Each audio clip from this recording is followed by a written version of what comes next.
Hey everybody, it's Jason Blaha here. I thought I would sit down and do a video for you guys and gals. So, I had someone ask me, and I'm like, yeah, this is a great topic because there have been periods of time to where I promoted using belts and wrist straps a lot, even belts on almost every exercise. And then I've had whole years where I didn't put a belt or wrist straps on and said, you know, we don't need these things. So I've had someone say, as your views have matured, because you've presented both cases over the years more than once, what's your current position on these and why? And I think the answer to that is very context dependent of what do I see of the roles of belts and wrist straps. Now, we're not even going to go into knee wraps and stuff to any real extent, because knee wraps, I think, have a place for competitive lifters who compete in knee wraps. I would never put them on anyone else. I would never have a bodybuilder or a physique competitor or a raw powerlifter who competes completely raw even own a set of knee wraps at this point. I see no reason for them to do so. Just going to call it like it is. They're not protective of the knees. They have a higher risk of injury. I have seen knee wraps cause a lot of injuries. Personal friends of mine, people I've known, there are injuries that happen with knee wraps that never, ever, ever, ever happen for raw lifters, ever. And I've known multiple people with those same injuries, like torn adductors on a squat. I have never seen any serious lifter tear an adductor without knee wraps on. I've known 3 who've done it with them on. My N equals 1. That aside, wrist wraps and belts. Here's what it's going to come down to. My current views are going to be, are we talking about for competitive strength athletes who are going to possibly compete with them to lift the most weight possible, where every last pound matters? I'm going to say they're probably a good idea. Okay? For someone who is chasing hypertrophy and physique only, if your only goal is to get cock diesel jacked or aesthetic, right? You're like, I'm just trying to be a big jacked mofo. You're chasing muscle mass as a primary. You're not concerned with hitting big 1-rep maxes through any means necessary, include gaming the system, changing range of motion. I'm going to say I don't think that they're necessary. Now, could you choose to wear them? Sure. I don't think they have any real benefits for that. And I've looked at that from a lot of different angles.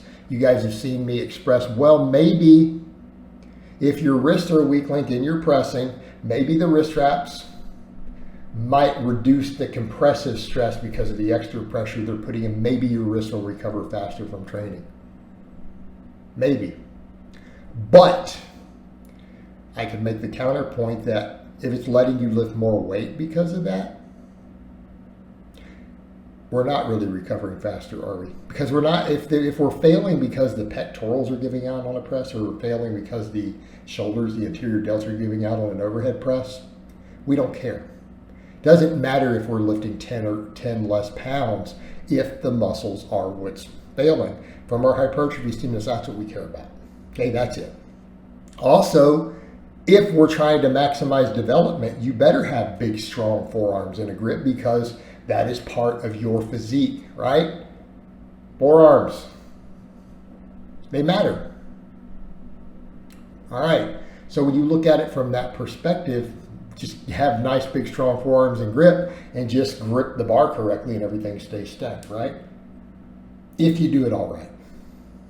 So that's one perspective there. So I don't think they bring anything to the table.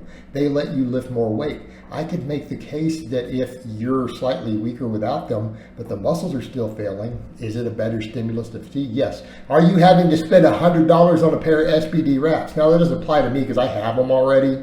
I have 2 Inzer belts, 2 of them. So in my case, I'm not even using them, and I'm like, I could have just saved the money if I'm not going to use them, but I use them for powerlifting meets, right? Or on the competition. I wore those items on the platform, and I do get something out of them. I personally think I get 20 to 30 pounds out of a belt. Okay, wrist straps, I'm not even sure anymore. I feel like now I'm just as strong without them, but I could be wrong. I might be picking up an extra rep with 315 with them on. But now I'm just like, let's just get strong. If everything is big and well developed, this shouldn't matter. right? If you need them, maybe it's a sign that your forearm's weak. Maybe it's a sign your core is weak if you need it for the other lifts. You know, we can make the same case with the belt. Yeah, we could look at some of the data showing higher EMG activation in the abdominals from a belt. Okay, sure. But if our core is strong enough and our legs, if our quads and glutes are what's failing on a squat, even if we're struggling with that core bracing, are we getting anything out of it other than just we're lifting 20 more pounds? But we're not getting any extra muscle stimulus. All right, so what then are we doing with our joints? Are our joints being hit harder? Are we just putting wear and tear, lifting a heavier weight with the belt that may not be giving us any extra muscle? Because, I mean, by that same token, look at activation and hypertrophy studies on a safety bar. They're just as high in the lower body, or even if we're forced to use less weight and if we're fighting with our core and our torso more. Doesn't seem to reduce lower body development. So same thing with the deadlifting. If we're getting 30 pounds out of the belt, are we just beating ourselves up more?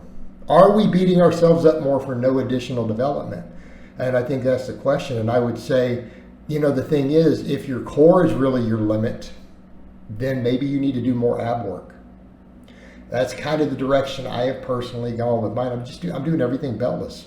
And I know that my core can be a limit. That's why I do ab work every single workout. That's why I'm pushing the hanging leg raises. That's why I do crunches. Okay? Because I'm looking at it going, well, if that's giving out, then am I using the belt as a crutch to have weak abdominals? And could my abs and everything be more developed? Could I just do more ab work and have the problem go away? Is it a crutch? Okay? If we are well developed everywhere, do we need these crutches? And that's the question. So I don't think from a hypertrophy perspective and a physique perspective, there's a benefit to these things. You're just not. Just develop everything more.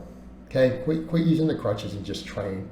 I don't think they serve any valuable benefit from a hypertrophy perspective. It's our ego to let us lift more. If you're trying to compete in a strength sport where they're allowed and you can lift more with them, you better use them.